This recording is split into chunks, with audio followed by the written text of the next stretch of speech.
Hello, everyone. So I'm going to make a start. I will continue to let others in as we go along, but I think we have enough people in now. So thank you very much for making it today, and welcome.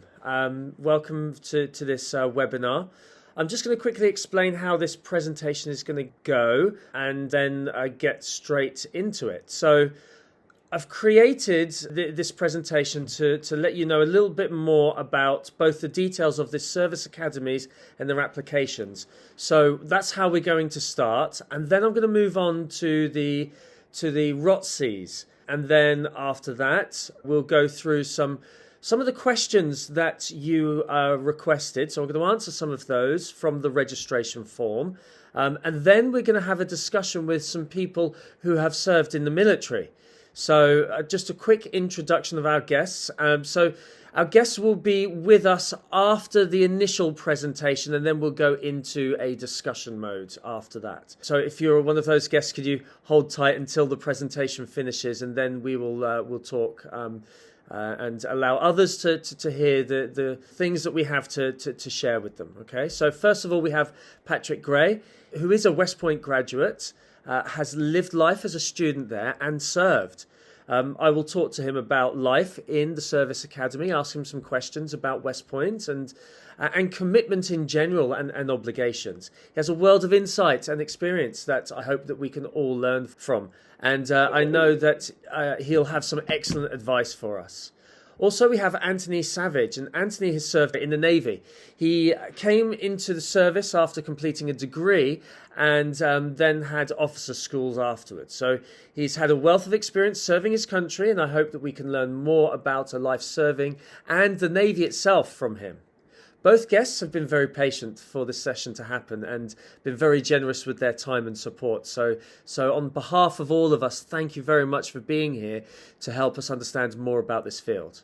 So yeah, Anthony serves in the Navy and did the officer candidate school. And so he's with us here to talk about kind of what his pathway was and what life is like as an officer on a daily basis as well. So one of the things that occurred to me when I was making a couple notes so I could organize my thoughts for this was that I think that I can give a very good description of what it's like to be an officer, both like on a daily basis, at least as a surface warfare officer, and what the career path looks like.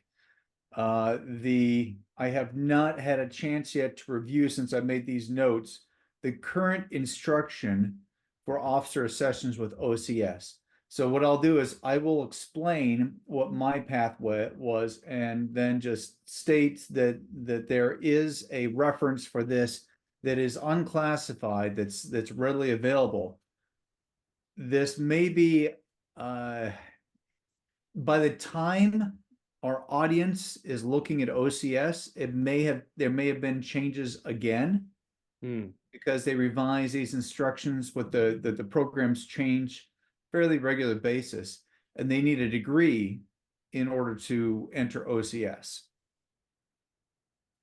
So unless we have anyone in our audience who has a bachelor's or is close to completing it, then that's a few years off. I actually did not have my degree completed when I enlisted.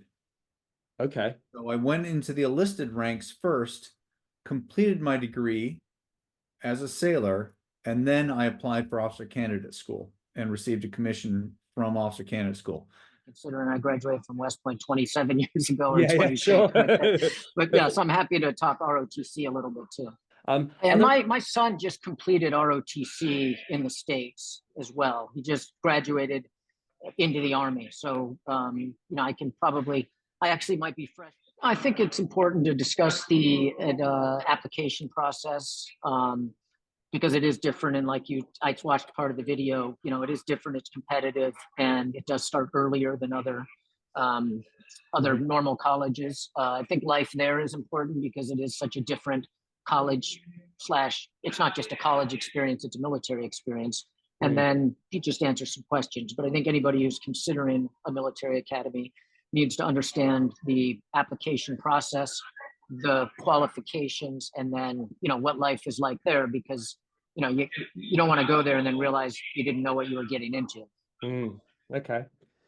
I just want to explain to you that as a college counsellor, I'm a generalist, not a specialist in the finer details of the military and the education behind serving. It is a very niche area, yet we have people with us that have gone through different routes into being in active duty and serving the military. Additionally, I've supported students preparing for an application as well.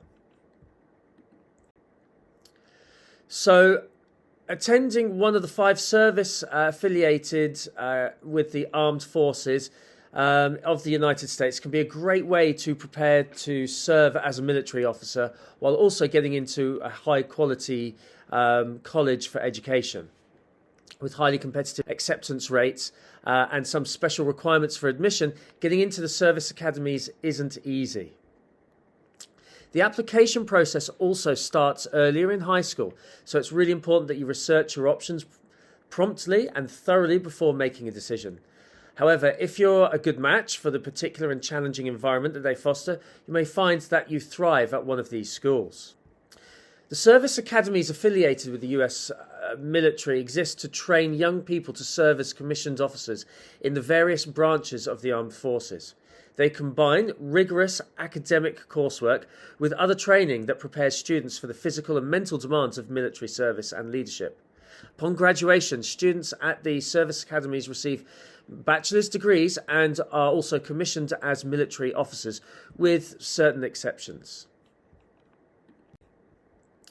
So let's talk about what is a US Service Academy. Okay. Well, the best way to look at this initially is looking at the purpose of it. So service academies play a crucial role in developing future leaders for the US Armed Forces. They offer rigorous academic programs and intensive military training, and they aim to educate and commission officers. Graduates hold leadership positions and contribute significantly to military operations.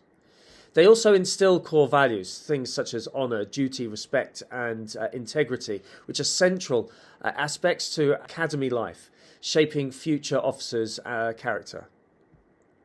They promote patriotism and service. Academies cultivate a strong sense of national service and commitment to the country. So there are 5 service academies in the US, each representing a specific branch of the military.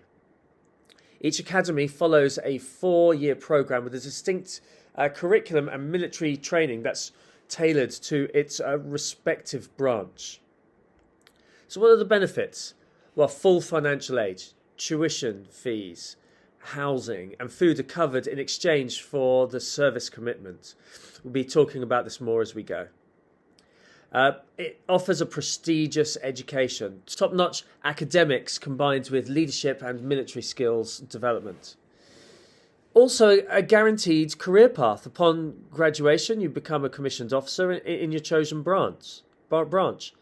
Strong camaraderie and tradition are also fostered. So, building lifelong bonds with your fellow cadets and immersing yourself in the unique military culture. Personal growth and development. You gain valuable leadership, teamwork and discipline skills too. So it's important to think about whether or not the service academy is right for you to start with. So in answering this, it depends on what your individual goals and aspirations are. Everybody's different, but it's very important for you to consider the following. Do you value a structured and disciplined environment with strong sense of service and commitment? Are you passionate about the specific military branch and willing to dedicate your career to it? Do you excel academically and physically, meeting the demanding requirements for admission?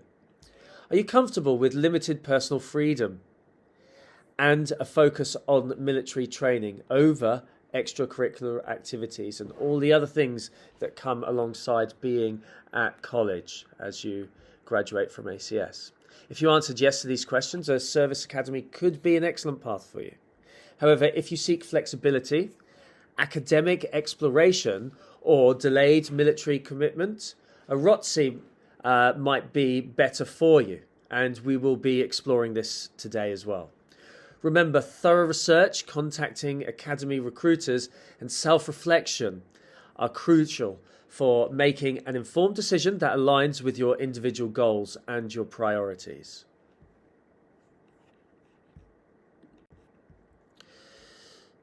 So, admission to the service academies is generally restricted to US citizens except by special invitation. Nominations is a very important area for us to think about. So we've included this in here, and I've had quite a few questions about this as well in the lead up to this presentation. Except for the Coast Guard Academy, all service academies require you to be nominated for admission in addition to submitting your own application. This nomination can come from one of your congressional representatives or senators, or in exceptional circumstances from the President or Vice President of the United States. Typically, each member of Congress can only issue a certain number of recommendations. Don't worry, you don't have to know your nominator personally in order to seek a nomination. So in the registration to this webinar, you were asked to give some questions that you wanted to be answered. So here you can see at the top a screenshot of one of those questions. This was, when does one submit a request for a congressional nomination? So applying for a nomination to the US Service Academy from the UK involves some unique considerations as well. Here's a breakdown of the nomination process and the best options for you. So let's look at the nomination timeline first.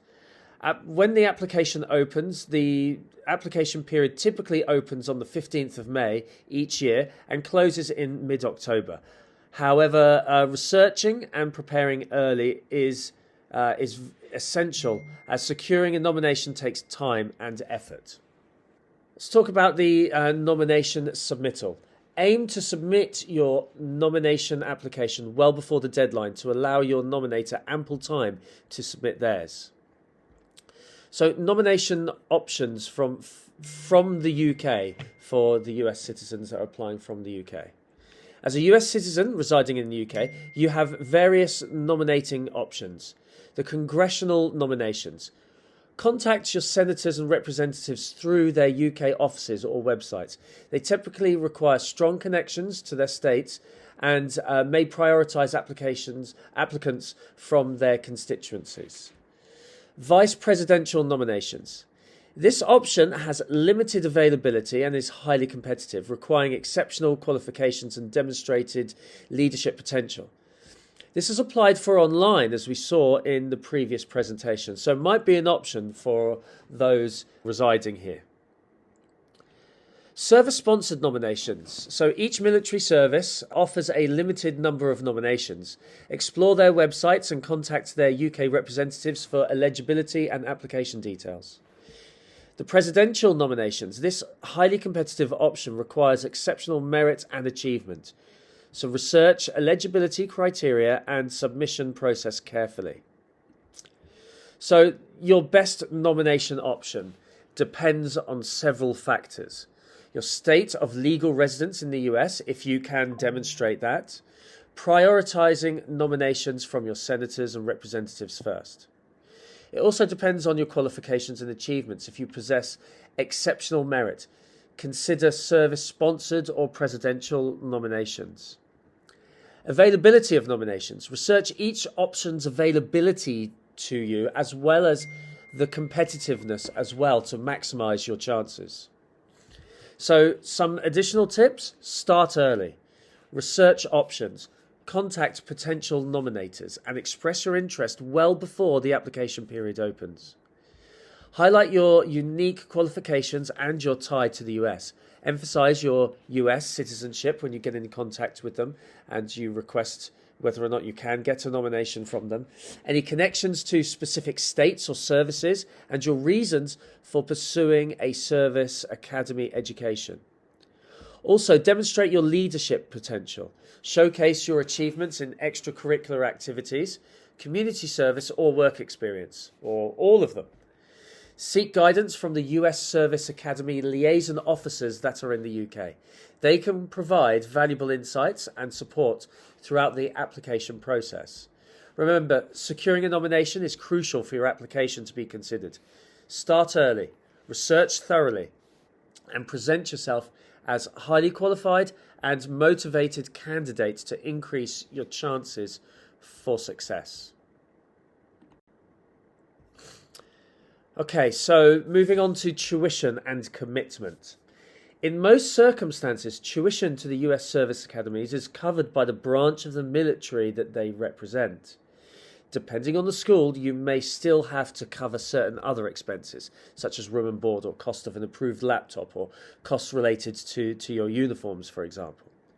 In exchange for this financial coverage, you'll commit to serving in the military for a certain period of time after you graduate. The details of this service commitment will vary based on your school and military branch. If you leave the academy before graduation, either voluntary or involuntary, you may be subject to consequences, including having to repay the cost of your education or serve as an enlisted military member rather than an officer. Elements of commitment. So, attending a service academy comes with a significant commitment. That is active duty service. After graduation, you typically serve 8 years of active duty, followed by 4 years in the reserves or National Guard. Strict discipline and rules. Adherence to a regimented lifestyle with limited personal freedom. Limited academic choice. Majors may be restricted to those relevant to military needs. Focus on military training. 4 years dedicated to academics and military development with limited opportunity for outside activities beyond that. So it's important to consider these things. So this is a good time to drop in one of those questions that was asked in the registration to this webinar. The question was, what requirements must be met to get into a school like this? So the requirements to apply to a service academy can seem extensive, but knowing them beforehand will help you to prepare and navigate the application process smoothly. So here's a breakdown of the key requirements coming up. So elements to the applications. You'll see some more specific requirements regarding nominations and age, associated eligibility and so on, and the different commitment values and the percentage of acceptance rates for each individual service academy in a little while. But first I'll just talk a little bit in general about the applications to them as a whole.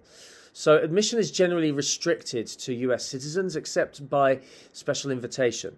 So, for example, you're eligible to apply to the US Naval Academy if you meet the following criteria.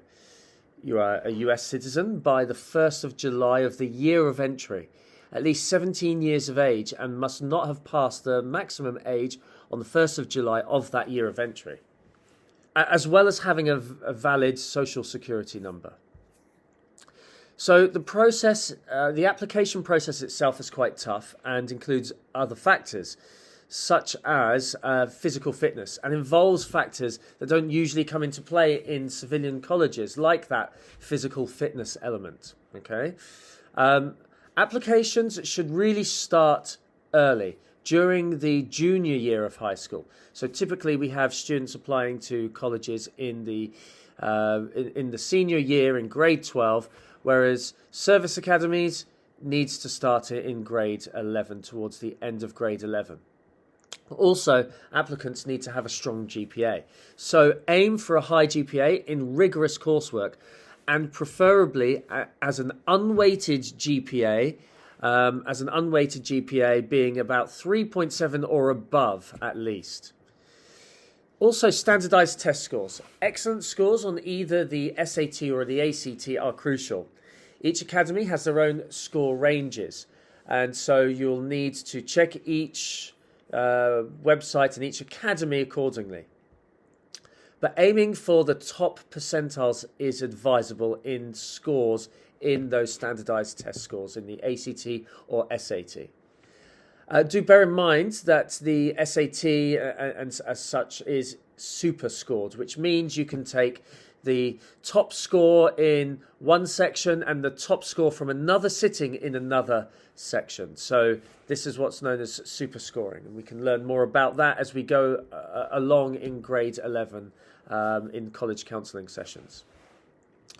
Maths and science. A strong foundation in maths and science, preferably including advanced courses like calculus, as in like an AP calculus or a calculus regular class, physics and chemistry. English and English literature is very useful as well, because you need to demonstrate your proficiency in reading, writing and analysing literature as well. Beyond academics, we've got athletics and having well-balanced athletes. So having varsity and captain roles support. Also, performing arts are taken on quite well as well by the academies. Also being involved in a range of extracurricular activities such as clubs and volunteering and community involvement. Candidates are to demonstrate well-roundedness through diverse activities that can strengthen your applications.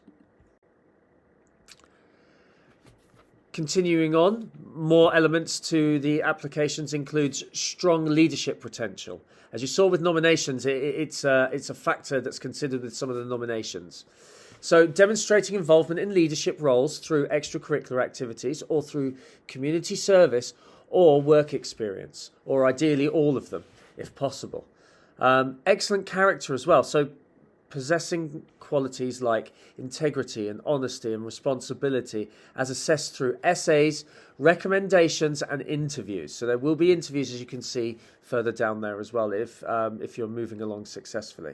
Now, how can those be demonstrated, you might ask? Well, beyond the interviews. Well, remember, college counsellors will get to know the students very well, and that in the college counsellor letter of recommendation as well, we talk about the character of the student as well. So that's also another place to be demonstrating that, as well as in the essays, in the applications themselves.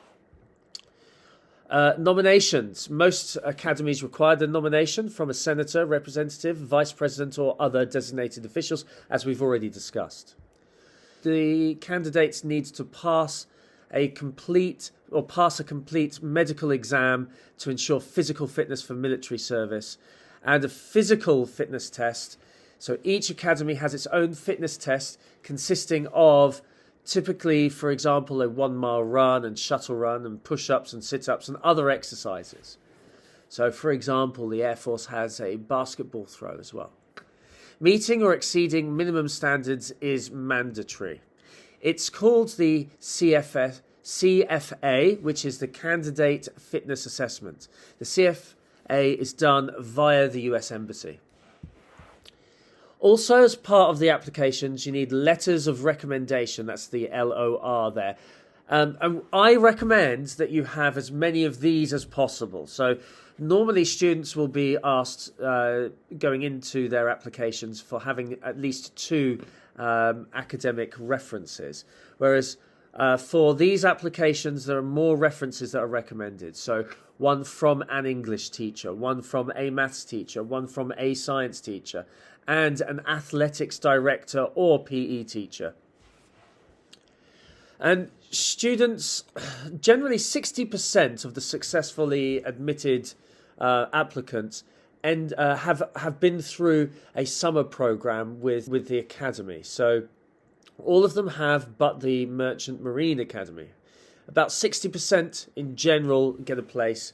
Who get a place have also been on the summer program. Interviews. Attend interviews with academy representatives to showcase your motivation and your suitability. But if that comes up, you're doing well, and speak to college counsellors to help with preparation for that as well. So some important resources to think about. Go to the official academy website. Each academy has their own website with detailed information about requirements, application procedures and deadlines. speak to admissions offices. So contacting the admissions office of your desired academy for specific guidance and clarification can also be very helpful as well. Remember, the application process is competitive, and meeting the minimum requirements doesn't guarantee admission. Start preparing early, exceed expectations wherever possible, and showcase your passion for leadership, service, and commitment to the chosen branch. So here are some basic tips. Look out for teachers who you know and who know you well as a student and as a person and your character early. So that means getting the letters of recommendations as early as possible.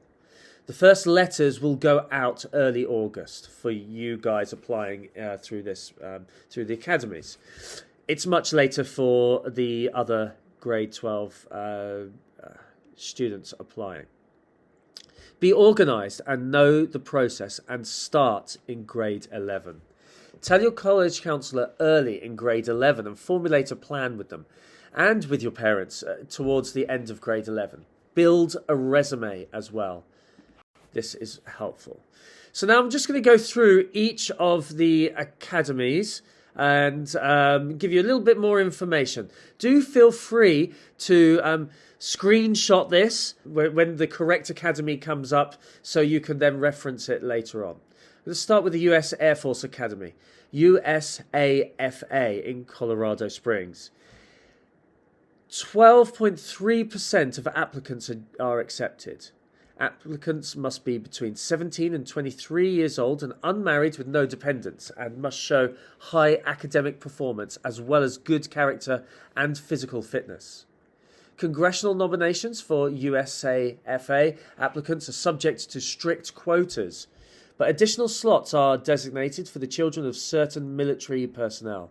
In exchange for the typical service obligation, the Air Force will cover tuition and room and board for students at USAFA. Students also receive a small stipend. The US Coast Guard Academy, USCGA in Connecticut. So the US Coast Guard is located in New London in Connecticut. It differs from the other service academies in a particularly important way. It doesn't require applicants to be nominated by members of Congress, and there are no application quotas for particular geographic areas. Instead, prospective applicants are evaluated entirely based on personal merit, as demonstrated by their applications. Applicants must be between the ages of 17 and 22 and unmarried with no children and no outstanding debt. They'll need to submit transcripts and test scores, recommendations and physical fitness exam results, and optionally interviews. About 16% of applicants are eventually admitted, making the program very competitive.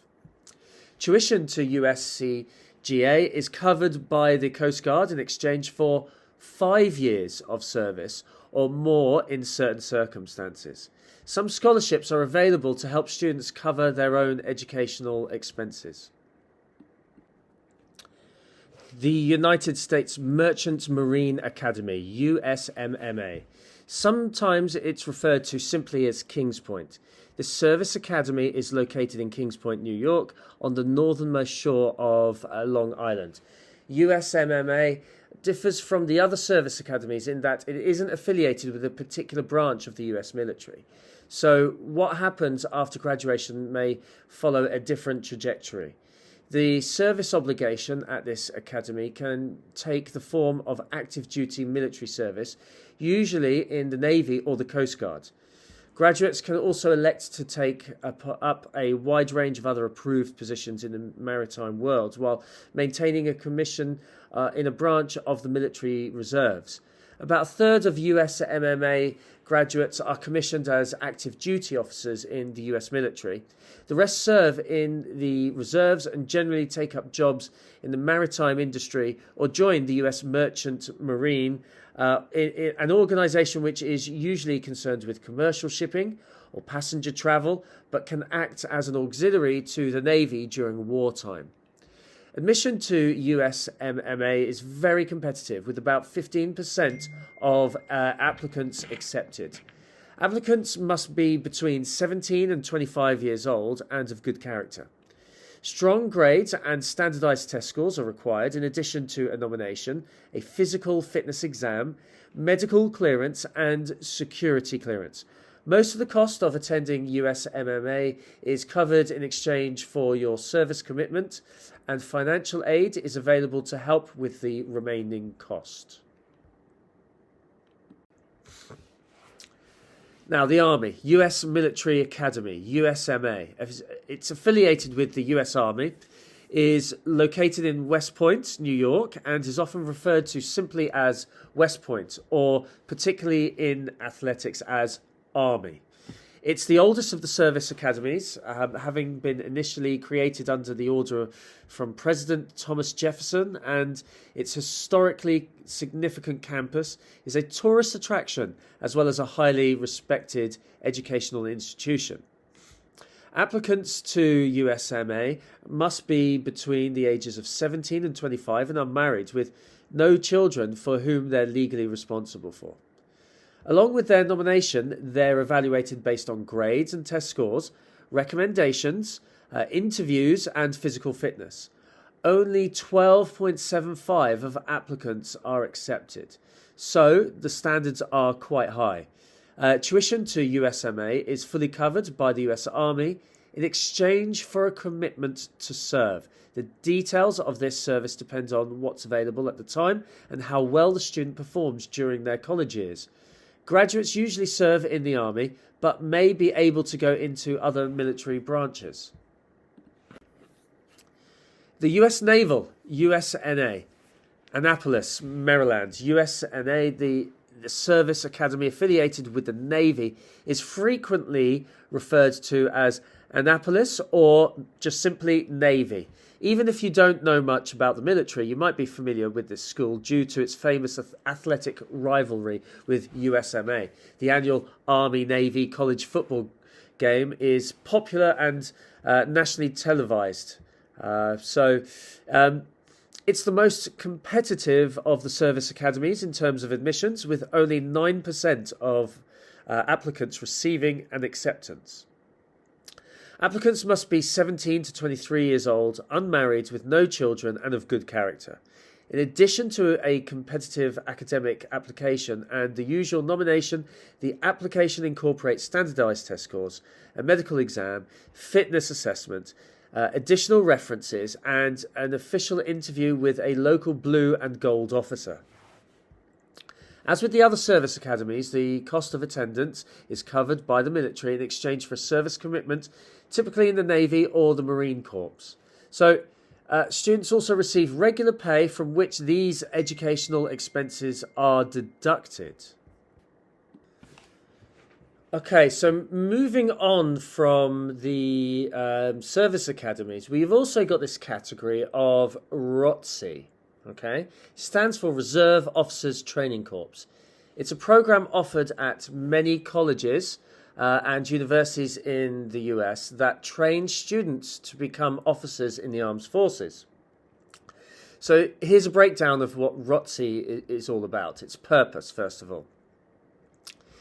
To prepare young adults for leadership roles as commissioned officers in the US military. To provide students with valuable leadership, teamwork and decision-making skills. To offer educational opportunities and financial assistance in exchange for a future commitment to military service. So what's the structure? Well, ROTC programs are available for branches of the military. Each branch has its own ROTC program with specific requirements and training. The program typically consists of two parts. There's the basic course and then there's the advanced course. So in the basic course, it's open to all students and it focuses on general military knowledge and leadership skills with no commitment that's required. It's a good way to check to see whether or not this is something that you want to commit to in time. The advanced course is for students committed to becoming officers and involves more intensive training and leadership opportunities. service commitment upon completion. So you can start with the basic course and then move into your advanced course while you're at a college in the US. So what are the benefits? Well, first of all, financial assistance. ROTC scholarships can offer part or all of your college tuition and fees.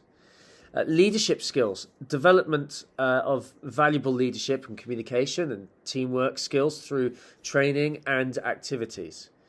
It gives you a guaranteed career path. Upon graduating and commissioning, you'll have a guaranteed job as an officer in the military. And educational opportunities. Many ROTC programs offer additional academic benefits such as priority course registration and mentorship. So what's the difference between ROTC and the service academies that we've been talking about? The fundamental difference between ROTC and service academy lies in the intensity and the timing of your military training and commitment while pursuing your desired education. ROTC, let's start with ROTC, Reserves Officers Training Corps. First of all, it gives us a general education. You attend a regular college or university of your choice and pursue any major that is offered at that college that you can, that you're eligible to study. Military training. ROTC training integrates into your college schedule, typically with classes and activities a few times per week. It's flexible. The flexibility, you have more flexibility in balancing your academics with ROTC and personal life. Commitment. No initial service commitment during the first 2 years in the general military course. Upon entering that advanced course, you commit to active duty service once you graduate. Financial aid. Scholarships are covering partial or full tuition are available, but not full financial support like you get in the service academies. Lifestyle. You experience the full range of college life with fewer restrictions when you compare it to a service academy. So, service academies. Specialised education. You attend a prestigious military academy with a curriculum that's focused on military science and relevant fields, which then ultimately limits your major choices, but are specific, okay, to what you can do later on in active duty. It offers intensive training, so the military training is rigorous and integrated into your daily life, demanding significant time and effort. A full-time commitment. Your life revolves around academics and military training with limited opportunity for outside activities. And that's just while you're there at the university or the academy. Okay?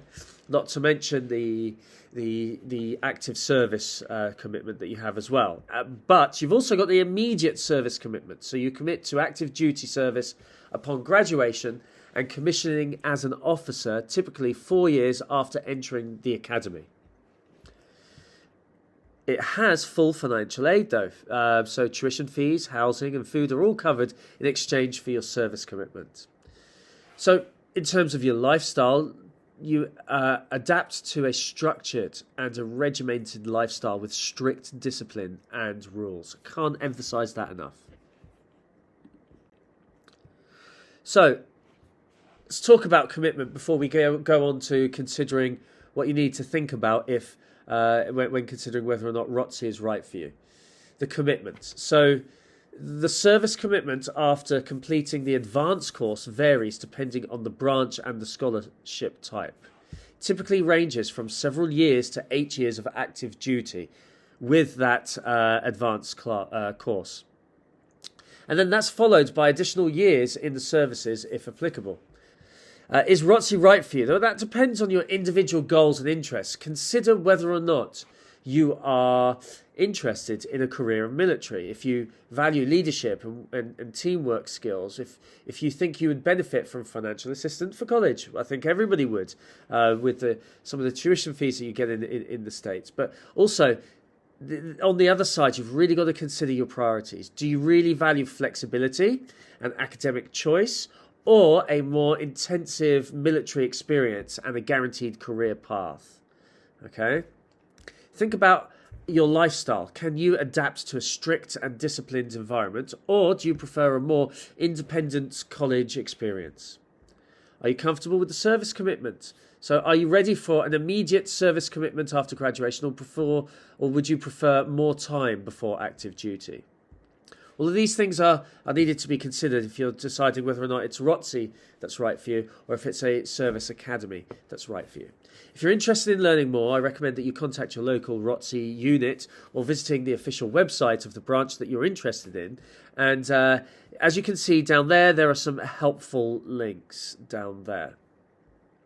So please feel free to screenshot to get hold of these links, and I'm going to move on in a couple of seconds.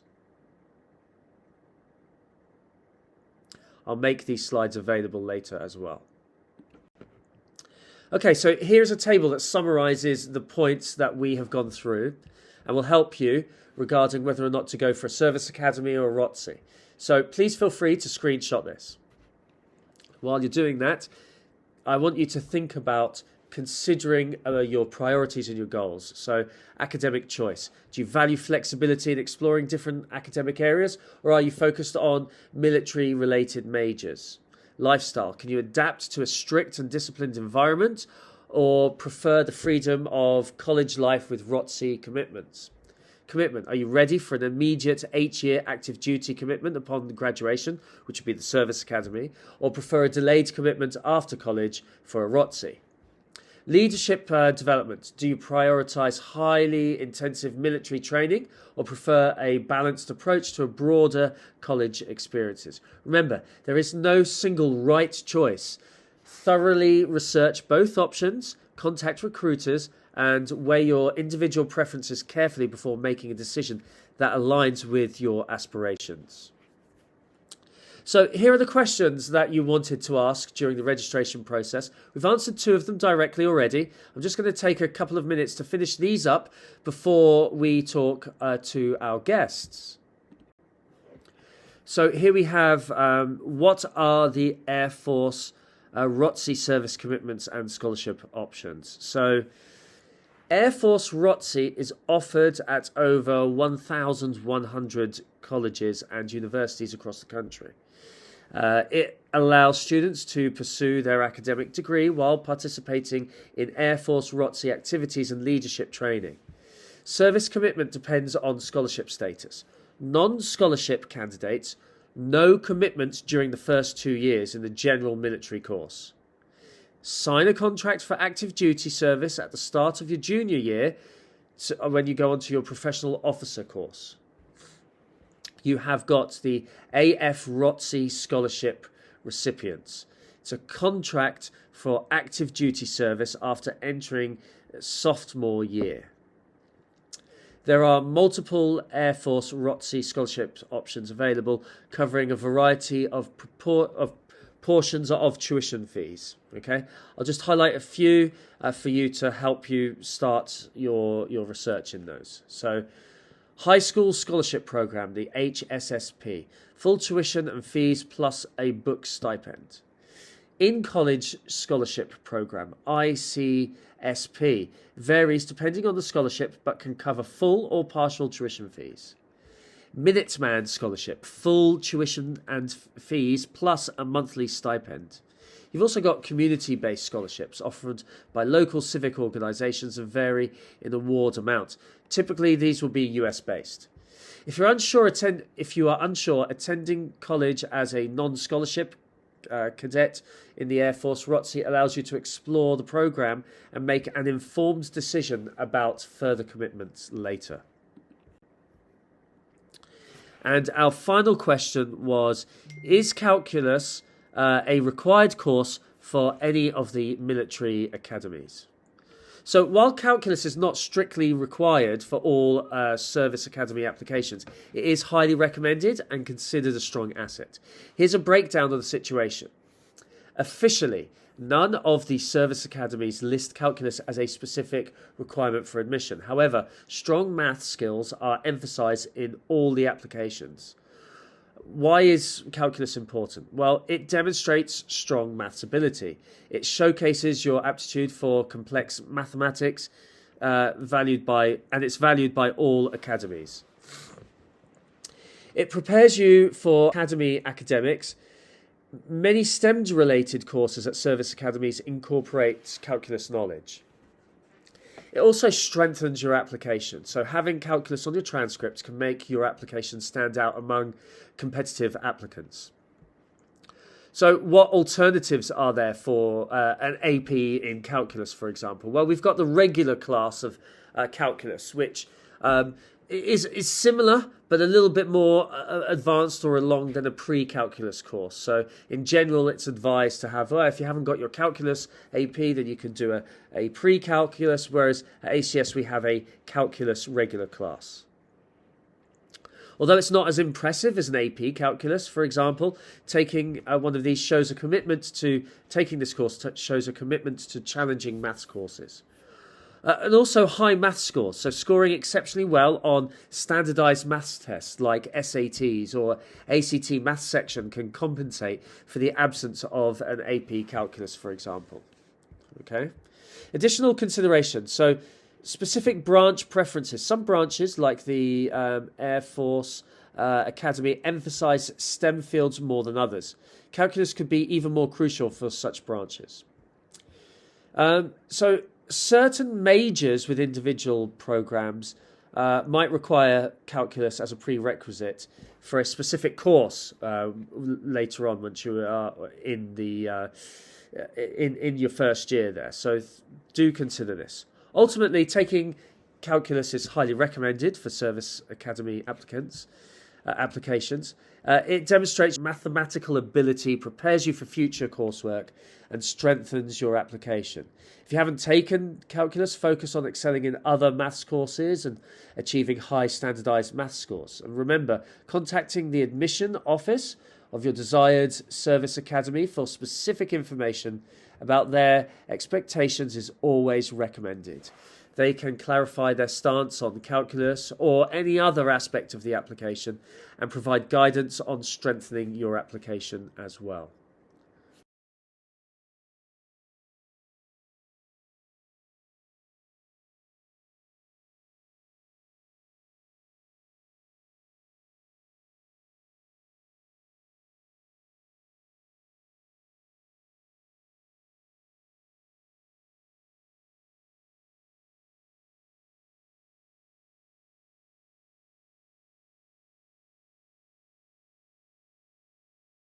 So I just want to reintroduce the idea that we have a couple of guests here. So we've got Anthony Savage here. Say hi. And Patrick Gray as well. And so, hi. So basically, I just want to start with Anthony. So Anthony, you didn't take a usual pathway into serving. You took the OCS. Do you want to explain a little bit more about your pathway, just to give everybody the idea of that there are other alternative pathways? Absolutely. So Officer Candidate School is the commissioning program if you already have a bachelor's degree. You cannot enter OCS if you do not already have a degree. It is a much shorter program rather than being years. It's about 12 or 13 weeks long. And at the end of that 12 or 13 weeks, you receive a commission, and then you go to your initial training depending upon what community you have your commission in. So when I went through, when I applied for Officer Candidate School, I was already enlisted in the Navy. I completed my degree up during my enlistment. And it was doing it independent study for the last few courses. And then I applied. Now, all the applications are taken on a continual basis rather than once a year. So at the time, it was about every 4 or 5 weeks, a board at the Military Personnel Command would meet, and they would review the applications. So I took several months once I had my degree completed to put this application together, just like the Service Academies has. They have requirements for grades. They have requirements for have interviews in this case, and any types of letters of recommend could also be attached to that. Once I submitted that application, then I think I received back a reply in about a month, 6 weeks, something like that, after I submitted it. The reply I got back was essentially an offer by the community. When I mean the community, you could either be a surface warfare officer, so you drive ships, a subsurface officer, so you work on submarines, or the aviation community, where you be a pilot. Those are the main line communities. So I received an offer from the surface warfare community for a commission or a spot in officer candidate school to receive a commission. Within, I think that was probably in November of '98. And so I started the course, officer candidate school, at the end of January 1999, and graduated in May. One thing to keep in mind is that with officer candidate school is that it's not compulsory. It's not like boot camp. You can opt out at any time. So when we initially classed up, we classed up 52, and we had 29 that graduated. So there was a certain amount of attrition. The vast majority of those were attrited because they opted out. It was completely voluntary. Once I finished the officer candidate school, then I went to just under 6 months of training to become a surface warfare officer. And from there, once whatever community you go into, 6 months for surface warfare officer. If you happen to go into the aviation community, you have a much longer training period. So you'll have probably, depending upon the airframe, about 2.5, maybe up to 3 years of training before you get to your first unit. Once you get to your first unit, you're a junior officer, the most junior officer. You're given the least amount of responsibilities, but even on day one, then you are responsible for sailors. Once you go to subsequent tours, you gain more responsibilities. For the Navy, probably more so than the other services, the vast majority of your day-to-day is spent in administration for maintenance and training. And that the maintenance and the training all lead up to unit level training and eventually deployment, because the Navy, rather than deploying on a need, will deploy routinely. And they will typically sail away and deploy for anywhere from about 90 days up to about 9 months. Typically, it does not extend past 9 months. So that's exceptional. Now, I talked about the 3 types of officers that you could gain a commission for. Those are the line officers. There are also staff corps officers, which include the lawyers, the physicians, civil engineers, chaplains, and supply specialists. Those can gain commissions through OCS also, and they will have a different training pipeline for each one of them. And then the commitment out of OCS depends upon the community into which you go. So when I started for surface warfare officers, I incurred a 4-year obligation. At the time that I went in for pilots, it was 9 years after you get your wings. So after the pilot training, you're obligated for 9 years.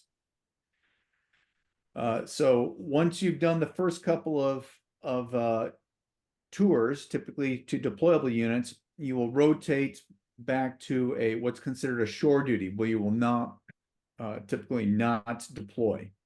That's both for quality of life and to make you a more well-rounded officer, because a lot of them then go to staff duties or other type of shore support commands.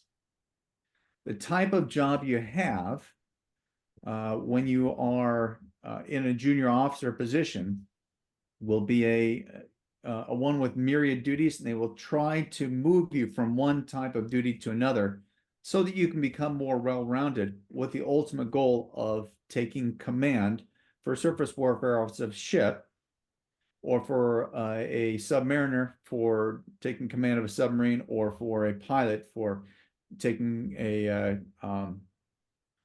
taking command of an air wing or an air squadron. Then once you get to be a little bit more senior, you tend to be assigned more to staff duties. Now, when I talk about staff, when you have an admiral or you have a general, they will typically have a group of people that have a wide variety of expertise, and they help the general or the admiral make decisions. So when we have typically you have at the lowest echelons, you'll have COs of ships, and they will report to squadron commanders, and then those squadron commanders will report to an admiral or to a general, and orders are passed down based upon decisions that he makes with his staff. And that's kind of how all the armed forces work to when they deploy and when they exercise the military arm for U.S. diplomacy. Hopefully that answers some questions. Yeah, interesting. Okay, that's great. So, what do you think the major advantage of going through this different route do you think there is in the OCS routes? Do you think there's any advantages for people to consider this in and around the service academies and the ROTCs? Well, if you already have a degree, that's the most advantageous route. If you happen to wish to go to a university that does not have an ROTC program, that would tend to simplify it. If you're not concerned about getting having your education paid for either by ROTC degree or a service academy, and you're willing to foot the bill for your education on yourself, then that might be a better option. Other than that, it's not necessarily any better, any worse. Oftentimes it's referred to as 90-day miracles, because there is a lot of military training that is compressed into a very short amount of time. So rather than being in a military environment for many years with the service academies, you have it for really just 3 months. Yeah. With officer camp. Does that affect your kind of feeling of preparedness when you go out into active duty, do you think? Or, I mean... So yes, for probably the first tour or the first 2 tours. And what we're talking about is a period of about 3.5 to 4 years. Past that, there's really no difference in the performance of officers past that point that we've seen or that I've had reported to me. Okay, brilliant. Thank you very much. And I said thank you for that, Anthony. And Patrick, I see you've been very patient waiting through as well. So we've talked about kind of life not going through the academies or going through that route, and you've actually been through West Point. So I was just wondering if you could cast your mind back to how life was a few years ago, when you were back in the academy, and kind of what was it like to attend one of these schools, and what do you think, are there any kind of advantages or anything that you really want to share about West Point in general? Sure, thank you, and apologize for the background noise, but we'll make do. Yeah, so I graduated from West Point in 1996, long time ago, but I do have classmates that are permanently stationed there. They're professors, they're in the admissions department, and actually one of my classmates is the dean of academics. So I feel fairly well connected there. I also did a 6-month exchange to the Coast Guard Academy while I was at West Point, and did a summer exchange to Sandhurst. So there are lots of opportunities to get out and do different things at West Point or any military academy. There are also, and I don't want to touch on this too deeply, but there are 3 private military academies in the US. These are private schools that have curriculums like a service academy. They provide ROTC scholarships. You may have heard of them, VMI, the Virginia Military Institute. Norwich, and the Citadel. But anyway, they give you a service academy-like experience, but they're private colleges at the end of the day. I think you touched on the difference lifestyle. It's very disciplined. There's lots of, your free time is basically spoken for the most part, especially early on in your first couple of years there. You are absolutely obligated to participate in sports, either at the collegiate level or in what we call intramural sports. You also will have to drill, which is the whole put on a fancy uniform and learn how to parade and do all the stuff like that. And that's all part of your required experience, in addition to carrying a very heavy class load, averaging 12 to 17 credit units per semester. So, that's not to be trifled with. I will say that you shouldn't consider any of these options if you're not ultimately willing to take an oath to support and defend the Constitution of the United States, and if needed, put your life at risk in support of the country. There's great career opportunities, there's great training, but ultimately you need to be ready to make that commitment, because that's what you'll be called to do at some point. A couple of points I'll touch on. I can't go into detail. West Point and any service academy looks for well-rounded applicants. And if you get a nomination and you meet the minimum requirements, you will be accepted. Now, obviously, many of those nominations are decided upon based on things like your academics, your physical, and your leadership skills. So, you don't want to meet the minimum requirements, but let's say you do meet the minimum requirements for admission. If your congressman or senator nominates you, you will be accepted. Every congressman and senator has one nominee per academy per year. And most congressmen and senators run a very open and transparent process. This isn't like the 1800s where your dad knew the congressman and you got nominated. There's a very open, transparent process that involves interviews and things like that. And most congressmen and senators have a service academy graduate as their representative to help them with that process. And they're a good place to start to get information. You can usually find them on the website. So, the service academies have many, many majors these days. Back in the old days, you basically had to be an engineering major. I majored in philosophy and literature. It doesn't really matter what you major in unless you want to become an engineer, and then you need to major in that engineering discipline, obviously. The academies also, for the most part, are Division I athletic schools. So if you are a gifted athlete and you can meet the minimum requirements for admission, I also recommend you reach out to the athletic department, the coaches of your particular sport, and if you're good, they will help you try and get in the academy. And there's also something called the Military Academy Preparatory Schools. The Navy has one, Air Force, and West Point. And if you're a gifted athlete and maybe you're just not up to snuff academically, they may admit you into the preparatory school, which is a one-year school before you go to the academy that helps prepare you academically for the academic rigors of the academy. You still have to do 4 years at the academy, so it's a 5-year deal.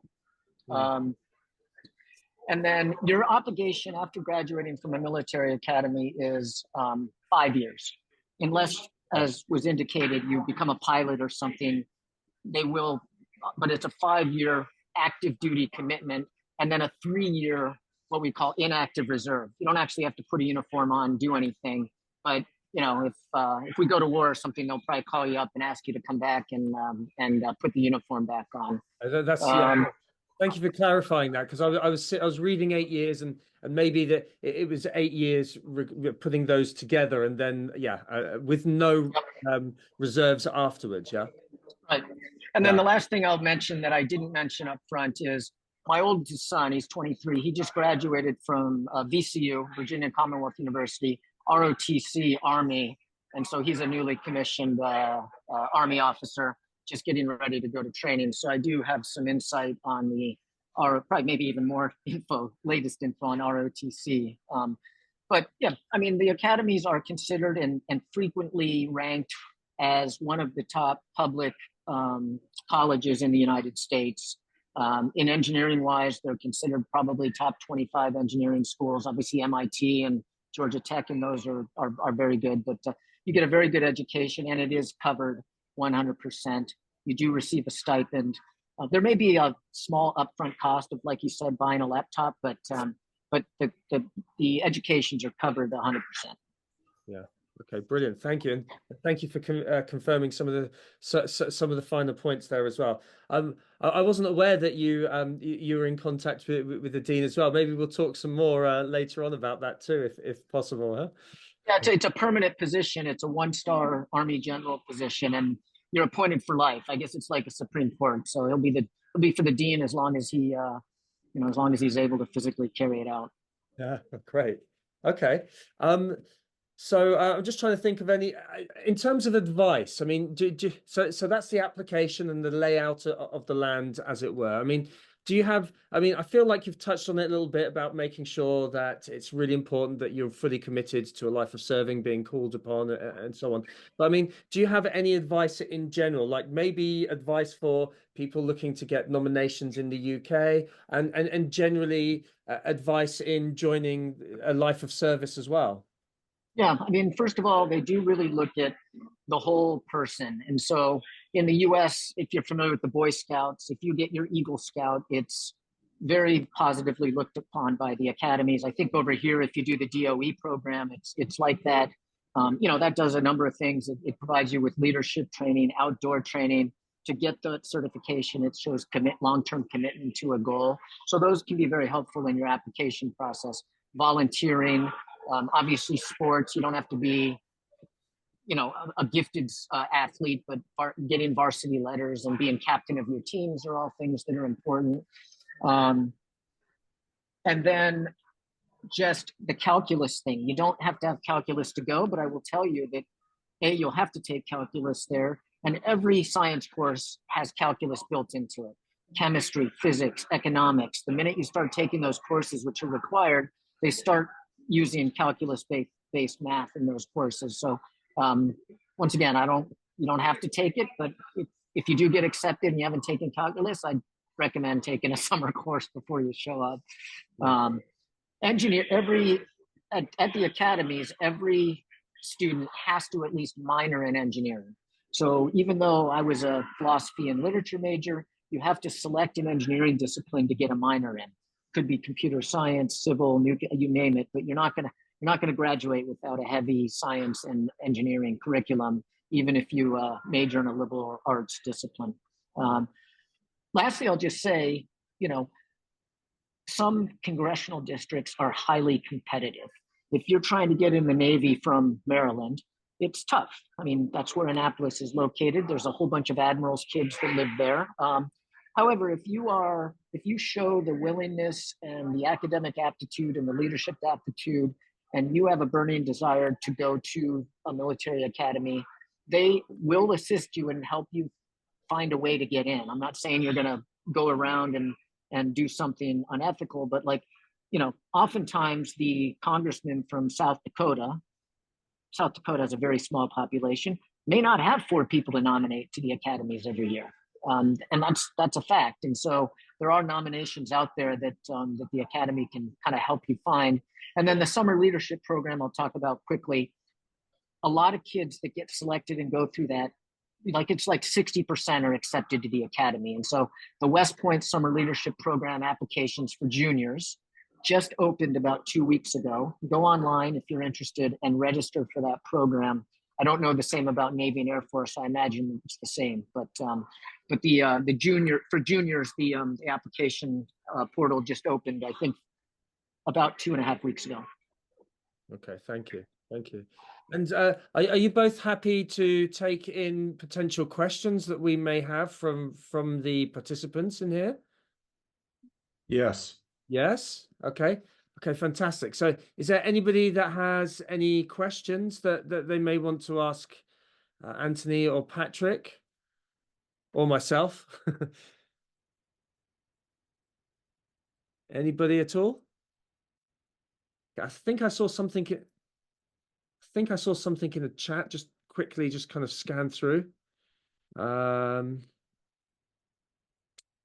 So Air Force Academy has a pre-candidate questionnaire. It opens on the 1st of March for August 2025 admissions. So thank you for that, Jeff. Yes, Camden will be doing this on the 1st, provided he makes the cut. Okay, that's great. I feel like that's a conversation for us to have.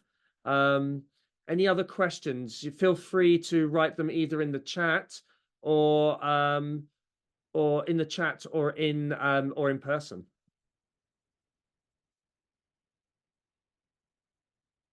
Okay. All right. Well, I do know that we've gone over time. We are over an hour's time. Any final thoughts from Patrick or Anthony? No, just it's a great opportunity. Even if, I mean, you should go to an academy with the thought that you might want to have a career in the military, but it's not required, and it sets you up great for a civilian career. It's a highly valued education and leadership experience. And I think if you're interested in learning more or have questions, feel free to email Jeremy, and he can pass on the questions to us, and we're happy to answer them, I'm sure.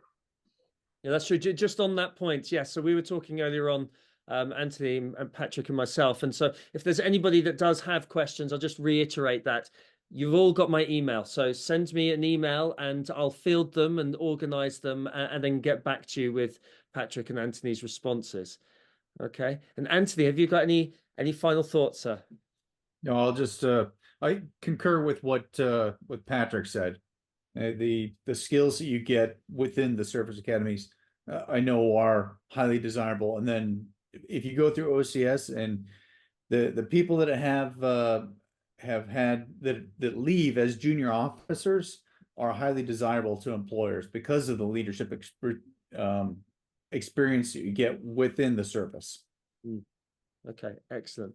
Okay, well, once again, I really want to thank you both for your time and your generosity and your insight as well. So I really appreciate that, and I'd like to stay in touch with you both, if I may, and and hopefully we can collaborate further in the future. But thank you very much for coming, and thank you all for coming as well tonight. And if you've got questions, just ask me. And I wish you all a good night, and thanks for staying around for the time. Thanks a lot, guys.